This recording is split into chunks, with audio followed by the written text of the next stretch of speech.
Amid the ongoing India-Canada diplomatic face-off, a Canadian news report has claimed that Delhi has been denying visas to pro-Khalistani citizens unless they explicitly denounce their support for separatism.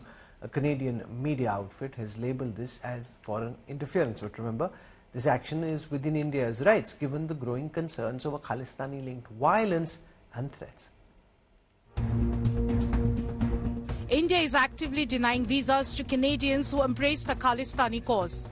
You would think this would be most appropriate, legitimate and timely.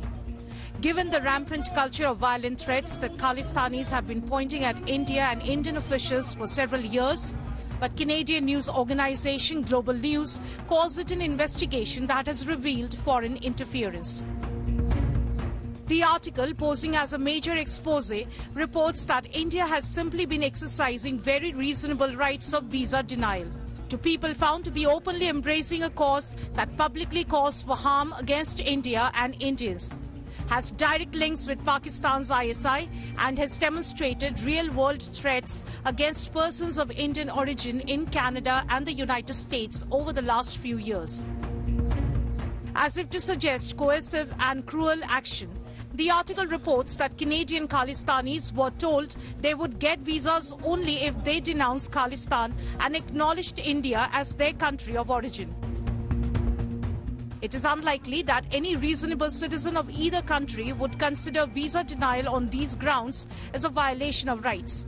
Forget about foreign interference. But that is just how India-Canada ties have sunk. Global News, a prominent media outlet, is part of a Canadian media ecosystem that has been happy to carry government plans against India in the ongoing tussle over the death of terrorist Hardeep Singh Nijjar, a case that has brought India-Canada relations to a historic low.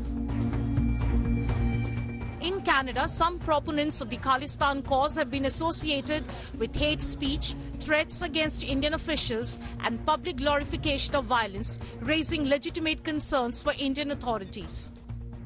Diplomatic missions have the responsibility to safeguard their home country's interest while operating within international norms.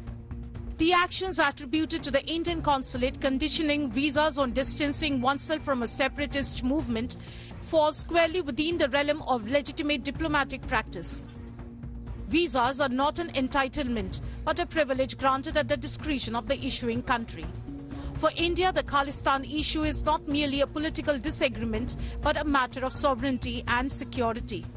The question now is, will India go further than just deny visas and turn the screws further by cancelling PIO, OCI cards and crack down on the Indian bank accounts and properties of Khalistanis in Canada?